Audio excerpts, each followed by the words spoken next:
मैं भारत को भारतीयता की मान्यता के आधार पर फिर से खड़ा करना चाहता हूं, उस काम में लगा हूं।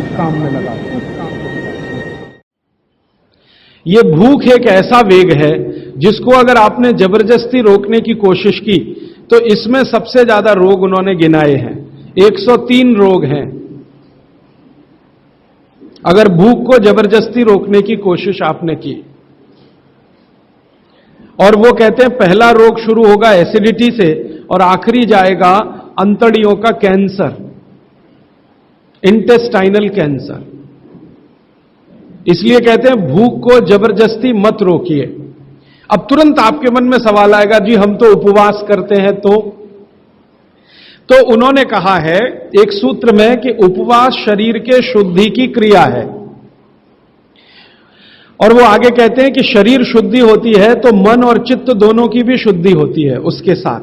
तो उपवास एक क्रिया है जो शरीर शुद्धि, मन और चित्त तीनों की शुद्धि के लिए है, लेकिन उसके लिए नियम है।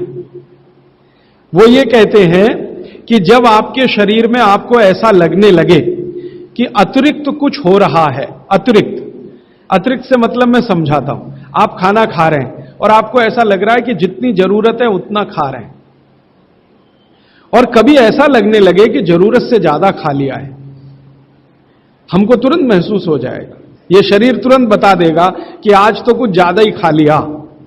तो कहते हैं कि जब स्थिति ऐसी हो, वो किसी भी कारण से हो, आपको किसी चीज का स्वाद बहुत पसंद आ गया, या किसी ने बहुत आग्रहपूर्वक आपको खिला दिया, या आप कुछ इस स्थिति में थे, मूड आपका ऐसा था, ध्यान ही नहीं रहा, बातें करते करते या खाना खा रहे हैं ज्यादा चला गया, ऐसी किसी भी स्थिति में जब अतिरिक्त है तब आप उपवास के बारे में जरूर तय करिए, माने आप उपवास करिए।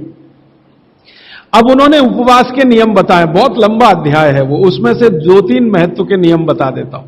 पहला नियम यह है कि कभी भी उपवास अगर करना है तो सप्ताह में माने 7 दिन होते हैं, उसमें एक दिन का तो ठीक है, एक दिन का उपवास बहुत अच्छा है। 7 दिन अगर आपने लगातार सुबह दोपहर शाम 3 बार भोजन किया है तो कहते हैं एक दिन का उपवास बहुत अच्छा है, जरूर कर सकते हैं। लेकिन उस उपवास वाले दिन नियमित रूप से समय समय पर बीच बीच में पानी पीते रहिए।